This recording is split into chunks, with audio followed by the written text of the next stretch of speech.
Are you a singer or choir director and you're looking to take your skills to the next level? This is the video for you.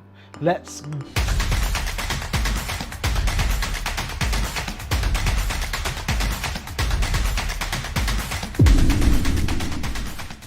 family, you guys are so amazing. Here on this channel, our mission is to empower the world to never give up, one conversation at a time, one interview at a time. Our conversation on today is with the Patrick Riddick. He's talking about the 10 do's and don'ts for choir directors and singers. This is one iconic interview. He's going to talk about how he started from the bottom and how he arrived at the place that he is now. One of the key things that stuck out in this interview to me was humility. Oftentimes we want people to know who we are, but sometimes it's not who you know, it's who knows you. This is one conversation that you don't want to miss. Thank you so much for being a very special guest on the 10 do's and don'ts for singers and directors. Tell us something about yourself we don't know. Man, first of all, thank you for having me, man. I'm glad to be here. Everybody know Patrick Riddick, and I think the thing that they would be surprised to know is that I never intended on being Patrick Riddick. Are you serious? Absolutely. What did you have entitled? What did you want to do with your life? Outside of singing? I know I just love music, but I don't know. I kind of did everything. I was barbering. I wanted to be a dentist. Really? A whole bunch of stuff. Wow. Probably if I could do it again, if I could figure out a way to pay all my bills right now, I would do dental school right now. Really?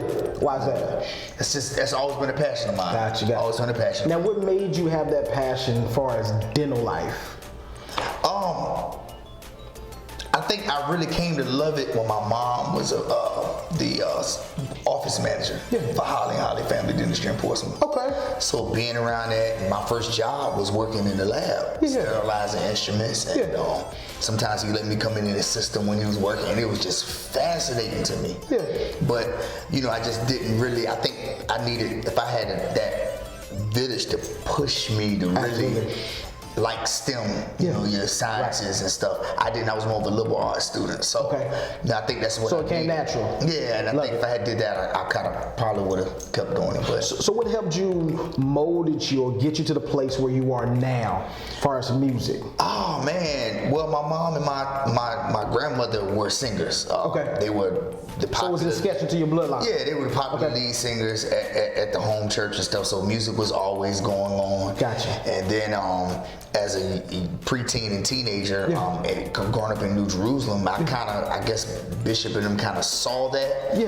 And he pushed that, and I was just happy to work in the church and didn't know that being faithful at church was going to put me here. Put you to another spectrum. Now, let me ask you this. A lot of people look at, because I tell people this all the time, don't look at my glory or look at the place where I am now and really don't understand. Because a lot of people say, I would love to have your hand. Doc, you're riding good, you're looking good, you're all over the place, but you don't know the story, the backdrop, how I got to the place I am now. Coming up, I used to think that some people created a sad story, when they arrived. I was like, man, but then I really began to assess my life. Right. I was one of them. I was one of them. I shouldn't be here. I shouldn't have that. Sometimes I look around, I'm surprised. God has been good, and it didn't come overnight. And I really don't even. If I really had to be honest, I wouldn't even say that I'm there yet. What I really, where I really want to be and obtain. I haven't gotten there yet, but where I am, I'm still surprised. But that was years and years of faithfulness, consistency, blood, sweat, and tears. So did you ever have the mindset? Because I see a lot of people on the main stage. Did you ever have the mindset that I'm going to be on the main stage? No. I'm going to work at it. I'm going to work towards it. No, I just wanted to be known as like one of the greatest ministers of music. I was happy working in my church. I wanted to have the best church choir. And doing that caused people on the outside to notice what I was doing on the inside. That's how I got out there, just doing my church choir. I never woke up one day saying, I'm going to have a choir and we're going to do records. Really? Yeah, I never. So it was nothing intentional. It's just a God thing that positioned you. It just happened. Wow. Yeah, absolutely. So with everything that you have accomplished, a lot of people look up to you. A lot of people wish they can trade spaces with you. But if you knew what I had to go through to get here, you'd be like, nah, you can have that. What keeps you humble, especially now in the season that we're in now? What keeps you so humble? my day job. Yeah. My day job, my daughter, and even as it relates to my gift, understanding what I do is all God. Yeah. You know, and then knowing that people are people. Yeah. You know, I'm a favorite now. Yeah. But that may not always be. And then not only that, outside of that, time is gonna catch everybody. Yeah. And I may still be the favorite, but then there's gonna come a day I'm not gonna be able to do it like I used to. Even right now, I can't do it like I did it 20 years ago. Right. So when you keep those things in mind, it keeps you humble. Yeah. You know? Right. So with being humble, are you striving to do more, or you just say, listen, God, whatever you have for me, I'll be satisfied? I'm at a place now where I'm doing whatever He would have me to do. Okay. You know, but with what I'm doing, I still try to make sure that I'm doing it to the best of my ability. I still do it in excellence. But He constantly throws things my way that I'm just like, huh? Right. You know, because sometimes people have a misconception, and it may be some, but they feel that most gifted people, especially in music, this is what they want, and they're waking up every day. I'm going after it. Right. No, and I'm a very bashful person. Really, I'm a very shy person. Wow. And a shy person with a temper. So. Are you serious? Yes. No way. So I would rather not be bothered. Yeah. Because sometimes people are not sensitive to understand that when you're on a stage like that, while they see glory, as they say, but then there's a story of we're constantly taking darts. We're constantly on somebody's lips. We're constantly being attacked by people we don't even know. People jealous of you, and you're like, what? What you done for me for? Yeah, you know. So a lot of times you would rather not be bothered, and you'd rather not be bothered because the next step is if I ain't prayed enough today, then I might be like, and then it's like, see, I told you, you know. So every day you're thinking about it. Every day you're on eggshells. Every day you got to be prayed up. Every day you got to keep in mind that the Lord giveth. The Lord take it away. Blessed be the name of the Lord. So it's kind of like that new song that just went viral. Don't try me, try Jesus. When I tell you, that is really real. Yeah. And I can't say that I'm proud of that, but I kind of came up being one of them people that everybody knew. You know, Pat is gifted, but y'all please don't try him. Hey, look, he got them hands. Yeah. I know that you're enjoying this video. I want to say thank you for watching this video. But if you can, ministry is free, but it's just expensive to get it out. I need you to connect with Aosinspires. I need you to sow into our ministry. Listen, we're traveling all over the states. We're traveling all over the 757, bringing you quality videos each and every week. That's not cheap, and it takes resources. That's why I need your connection. If you want to sow through Cash App, it's Aosinspires. If you want to sow through PayPal, it's Aosinspires. I promise you, with your seed, it's going to help reach the masses and also reach somebody that's never heard about Jesus Christ or that's feeling down or feeling depressed. With your seed, you're going to help us reach that person so that we can lift them up and fulfill our mission. That's to empower the world to never give up. And I want to say thank you for sowing into good ground. Aosinspires. So I have this new podcast entitled Uncomfortable Conversations. I just want to weave a little bit into it right now. Okay. There's some people that work with intentionality to try to be great, right? And you have some people that have great talent, great anointing, but it's not known past the corner. What element can you say outside of, I hear people say this all the time, oh, it's the hand of God on my life. I get that. But I read an article that Pastor Steve Furtick, he said that he grew his church intentionally. It wasn't just, it was the hand of God, of course. Yeah. You know, we look at it so deep spiritual, it's the hand of God over my life. You know, and I understand that. But I believe there's some element that has to be intentional to get to a place, right? Because you don't just lose weight because the hand of God is on your life. No. You're intentional about it. You got to do the work. You got to do the work. So what makes, or how come some directors are successful and some are not? Wow. When it comes to, and I know this is dealing around church, but it's still entertainment to an extent. Absolutely. When it comes to entertainment and industry, more than anything, it's really all about timing. I must admit to you, I didn't set out to do this. But then when I started to do it, in my mind it was like, if you're going to do it all the way. Then you got to do it all the way. Now, how did I get from 118 Erie Avenue, what known as 118 Bishop Thurgood Avenue, and SeaTac to this patch of Riddick now? It was me being consistent because I never knew when the opportunity was gonna come. Wow. You can't politic that. You can't. That's what I was gonna ask. Yeah, you can't shop it. Yeah. You can't. Only thing I tell people is you just have to be ready at all times. I grew up in Portsmouth. Yeah.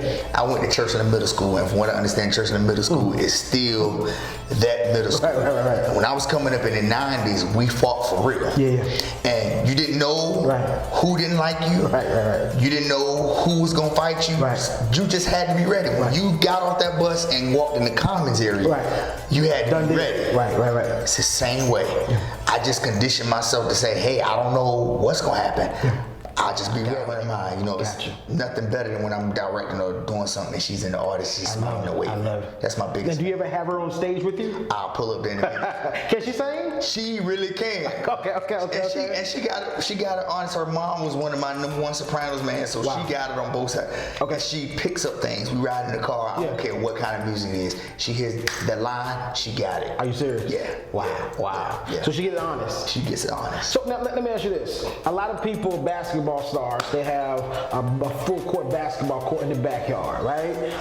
Drummers at home, they got the, you know, I heard Pearl's not the set no more, but they got a Pearl, whatever set they have. What is something musically inclined that you have to have at your house? Hammond organ. Really? Yeah. Organ at the house? At the house, I have 3 of them. Wow. Yeah. Wow. What do you like to play the best, the organ or the keys? I've always been an organ person. Okay. Organ. Give me your favorite hymn. My favorite hymn would have to be, I'm gonna say, He'll Understand and Say Well Done. Let me get one verse of it. Oh, when I come to the end of my journey. That's all I'm gonna get. So let me ask you this. Throughout everything that you have been through, everything that God has opened up for you, what is one moment in your life outside? I know about the Ricky Dillard situation. You tell me about that. But what is one moment in your life that you would never ever forget? When I received the call to come, not with Ricky or not with any other artists that's already made, but when I received the call from me and my choir to go to Las Vegas to open up the Stellar Award pre-show. Cut it out. I couldn't believe it. Wow. They called us to open up the Stellar Award pre-show. No connection. No connection. No name dropping. No name dropping. So what would you say to those people that name drop? Oh, I know this person. I know that person. Don't do it. Yeah. Don't do it. If people know who you're connected to, they already know. Right. And the most irritating thing is when you name drop. In fact, when you name drop, it makes people resist you more because they're like, well, I don't care that you know them names. Now, because you name dropping, I'm really not about to. Right. It happens. I'm telling you. Like, just be cool. Yeah. Be chill. Yeah. You know, and it's not about who you know. Yeah. It's who knows you. Wow, that's so true. Always know. That's so true. Oh my God, because you can. It takes nothing for me to say, I know Donald, I know Harris, I know them, but every time them guys are texting me, or when they see me and they say, hey, nephew, right. that makes me feel good because there could have been a day and there were days I was like, oh, hey, remember me? Right. You know, so it's not about who you know. Right. It's who knows you. So 2 more questions. I'm done. I thank you for your time on the night. A lot of people want to get to that place of people knowing them. You made a good point. It's not who you know, it's who knows you, right? So what is a healthy way to get to the place of allowing your gift? Right? The Bible declares to us that your gift will make room for you. We understand that. But what is the best way to get your name known in a humble way, but in the right, legit way, if you will? Serving, being ready at all times. Don't overdo it. I learned, I'm shy anyway, so we'll go to events. I'm typically the one that's gonna be chilling in the corner. I'm not gonna go around, don't go around passing out business cards and if you need, no, don't do that. Introduce yourself and learn to go have a seat. Learn to have a seat. Wow. Because 9 times out of 10, they really not, And whenever that's cool. Kind of like a turn off. Yeah, it's a turn off. And whenever you have an opportunity, do your opportunity well, and perhaps, and always always know this, even if people don't say anything, they're watching you. Yes. I never forget, Yes. this happened to me maybe 4 or 5 years ago. 2 people, it was Richard Smallwood and the producer Kevin Bond. Yeah. Both of them said, made a comment on one of my statuses. And you made a status, you comment on my status, so I'm gonna take the opportunity because you came in my house. And I inboxed both. I was just like, hey, thank you. I let her know. That meant the world to me. Absolutely. Mr. Bond, Mr. Smallwood, I ain't say Richard and Kevin like I go way back with them, And I said, wow, I didn't know y'all knew I existed. And both of them said, are you crazy? Wow. I got your music. I've heard your music. Wow. You don't have to go, hey, take my CD. Hey. If they know, they know. They know. Because when you think about it, as leaders in music, it's our job to be aware. Yeah. You can't call yourself a detective and you don't watch the news to see what's going on with the murders and politics. Wow. You got to know what's going on. A preacher studies. Absolutely. So musicians, we study. Yeah. We're listening. We may not have gotten you when you first came out the first month, but eventually it's going to come across our plate and we know. Just keep on grinding. We just watching your character. Wow. We're watching your character. So this last question, I'm going to sum it up. How far does respect go in the music industry? How far does it go? And what does respect look like? Respect will carry you all the way. Yeah. And I'll say it boldly up here. I can hold my head up high. Yeah. Because I ain't sleep with nobody. Yeah. I didn't steal nothing. Yeah. I didn't crook. Yeah. I was just myself. Wow. What you see is what you get. Yeah. And that will make them respect you. Yeah. Because if you do anything outside of character, poor character, to get somewhere, or if you found doing things that's just messy and just shady, they ain't gonna want to have no parts with you. Wow. Or even if they do, they'll get whatever it is that they want, and when you perform, nobody will really give you kudos or really examine your gift or appreciate your gift, because all they know of is respect goes a long way. Wow. Wow. And the other piece is, don't be so thirsty to move people that are before you out of the way. Wow. That's gonna mess you up. Wow. That's the #1 no-no. These young cats don't realize that. It's just like, oh, you had your time, get out of the way, I'm getting that. No, if you be fat. Man, if you was preaching, man, I hit you on the shoulder just like this. I'm gonna say this and I'll be done. I love me some Ricky Dillard. Yeah. You know what I'm saying? Love Ricky Dillard. And I'm younger than him. Yeah. I got more energy. Yeah. I got more strength. Yeah. I can be more current in my thinking. I'm studied. I have a degree in music. He doesn't.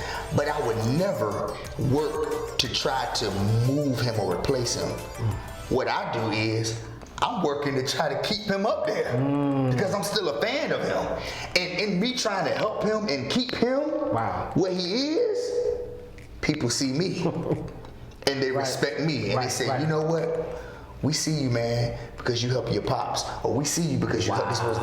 Y'all got to learn to serve. Wow. Because it's going to come a day when you're going to get old.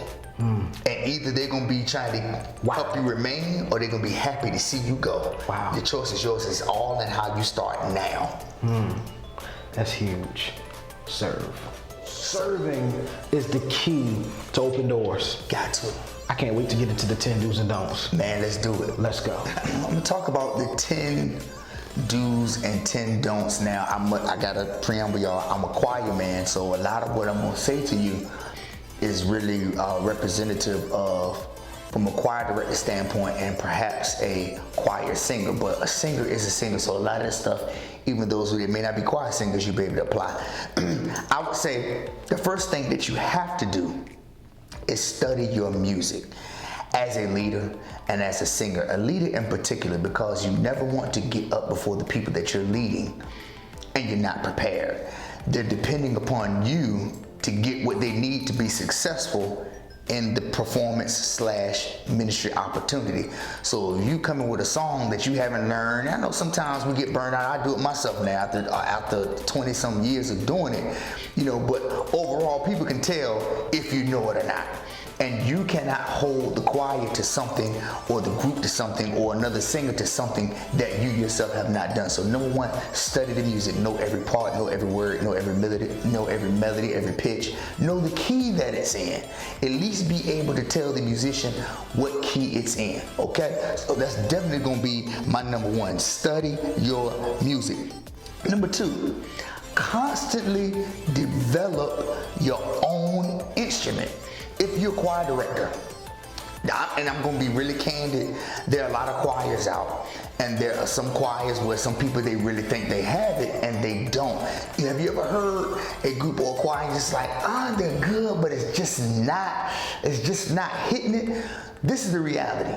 A choir will only be as good of a group of singers as their director is a singer. So if as a director you cannot sing very well, then your choir won't be able to sing very well. I've seen directors who kind of love what we do. You know, the heavy vibrato is very popular, you know, but this director in particular has a lot of straight tones, or he has a tremble. Typically, the choir has a tremble because that's what you have. So understand, you want to develop your voice. You got to keep your voice in good health. You got to keep practicing. You have to keep studying the voice, because you're teaching others to do the same thing with their voice. Okay? So the next one I want to say, this is number 3. Be the type of choir member that you demand of your choir members. Don't fuss and argue about choir members being tardy, not meeting their financial obligations, not being in uniform, not knowing the music, and you're doing none of this. Leaders are first partakers. When we consider someone a leader, that means I'm taking the people that I'm leading on a journey, and you can't take people to a place that you've never gone before. Don't tell me how to get the food line and lead me the food line if you've never been the food line, okay? So if you want a choir of excellence, if you want just an aggregation of beastly singers that are always dressed nicely and always know what to do, as a leader, you have to be that ideal choir member. Let me move on. Know your desired musical destination. A lot of times people call me and say, Pat, you know, I want to start a choir. How do I do this? And the first question I ask them is, why are you starting a choir? Number one, why are you starting a group? Then 2, I'll say, okay, when you started, what is your purpose? Are you just trying to minister? Are you just trying to serve the community musically? Or, let's be honest, are you trying to be a star? Are you trying to put out albums? You need to know that, because if you know what your musical destination is, then knowing where you desire to be, then you can begin to decide and coordinate how you want to get there. You got to know how you're going to get there. I use Food Line, for example, again. If you know you want to go to Food Line tonight, you need to decide which road you're going to take. So you need to know your musical destination. All right, I got another one. Know your desired sound. We're creating groups and we're creating choirs, and we don't know what we want to sound like. All you're doing is just getting the group together and you're teaching music, but you're really not teaching music, just having them match the pitches that you heard on the recording, but you're not teaching them the music because you don't know what you want your choir to sound like. When I started DW 20 years ago, I knew what I wanted them to sound like. I knew that I was a fan of Midwest groups and choirs, Detroit and Chicago were my biggest inspirations. But I also knew that Virginia had its own sound, so I wanted to put together the most amazing combination of the 3, Detroit, Chicago, and the majority, Virginia. I knew what my sound was going to be like. I knew we were going to be aggressive. I knew we were going to be a tinge flamboyant. I knew we were going to wear robes. I knew we were going to do all kinds of uniforms. I knew that. I knew that eventually one day when we get somewhere, people were going to say, yup, Pat and DW here, they cutting the food, they swinging from the lights. You got to know your sound, and guess what? Going back to your musical destination. Here's a good one. Never teach beyond the capability of your singers.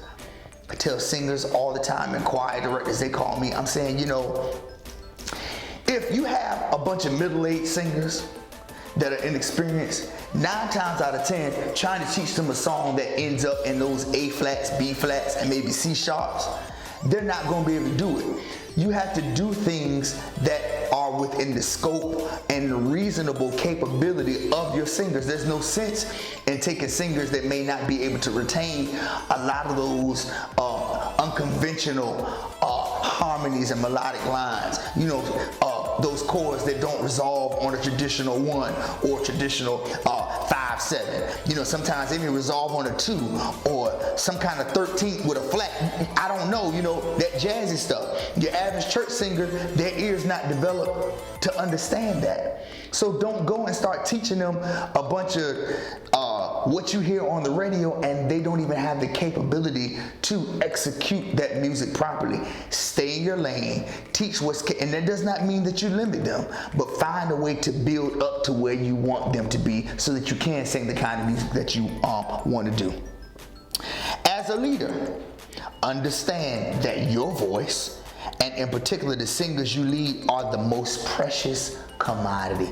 A lot of times as leaders, we kind of run our singers raggedy. You know, the reality is you got 20, 30, 40, 50, 60 singers. You're not going to be able to compensate them financially. So the least you can do is make them feel appreciated. The least you can do is offer them dinner at a rehearsal. You know, have it catered and say, hey y'all been working hard, we've been on the road. I want you to kick back tonight, bring your kids, bring your husband. I'm going to feed everybody tonight. You know, we're going to do movie night tonight, or, you know, on this trip where we got to go sing in New York this weekend, I went on and booked us an extra night so that you can have the day to go and see Manhattan. It's those things, understanding that you cannot be you without your singers. You need your singers. Help them, make them feel appreciated, make them feel loved. Let them know that they are the greatest thing to you as it relates to your music. And I tell you what, they'll love you back and they'll go to the end of the earth for you. Here's another one. Always invest in your outer appearance. I say this all the time. I tell my singers, I said, you know, it's all about esteem. You're getting up before the people. If you invest in your outer appearance and you know you look good, you'll sing good because you're feeling good. It's nothing better than when you taking that hot shower and you got your favorite cologne or your perfume on, ladies, and ladies, you went and got your makeup, got your little lashes, gentlemen, you got your haircut, got your beard lined up, you got your good suit on or whatever you're gonna wear. It makes you sing better. If you look good, you'll feel good, and if you feel good, you'll sing good. So work on your outer. Not to mention, before people ever hear you, guess what? They see you. Here's another one, and this is important. And a lot of people skip over this, and I don't know if I'm gonna get too many amens, but I'm gonna give it to you. I gotta do it. Invest in your mental and emotional health. Singing is an outward expression of what's on the inside. I've even been guilty. If I have to be 100% candid with you, keeping it a buck, there were times I bled all over my choir, bled all over the church, bled all over the audience at the musicals that we were singing at, because I was dealing with bitterness, I was dealing with hurts, and I needed to have invested in my mental and my emotional health. It's okay to go see a counselor. It's okay to vent to people that are professional enough to handle and guide you in getting that stuff out. When you sing, you want to sing from a pure place. And that's why God is able to come in and encourage the people that you're singing to. So please, just as much as you invest in your clothes and your voice, invest in your emotional and your mental health. Remain faithful. This is another point. Remain faithful and consistent. No gimmicks. I'm going to say it again. Remain faithful and consistent with no gimmicks. We're living in a day and age now where everybody thinks a flyer, a fancy new name, or some kind of concept, branding concept, is going to fix your inconsistency. You're consistent at being inconsistent, and that's not good. Can I say this? I don't think that I'm the greatest choir director. I don't think that I have the greatest choir, but one thing people can always say about DW is for 20 years, we have been consistent at singing well, giving the people their money's worth. We ain't changed our name. We haven't changed our look. We stayed in the uniforms. We stayed in the robes. Be consistent. Be faithful. The people will respect you and your craft. Guess what? The other reason you have to do that is because if you give up too soon, you're throwing the whole destiny piece away. With every day that you press on, you put yourself closer to your destiny. So keep going. I think I covered everything. Keep going, be faithful, study your music, maintain your vocal health, work on your physical health, exercise, eat right, and most of all, pray. The anointing makes the difference. If y'all saying, Pat, how can we find you? You can find me in my quiet on Instagram at PR_DW. You can find me personally on Instagram at PatDyrects. That's PatDyrects. We're also on Facebook, We Love DW. I'm personally on Facebook, Patrick Riddick page 2. And we have our website. I want you to go check it out. We have merchandise there. You can find out the latest happenings, where we're going to be, all that kind of stuff. That's www.patrickriddick.com. Don't beat me there. No, I want you to beat me there. Meet me there. Peace. Definitely want to give a shout out to my boy Aosinspires.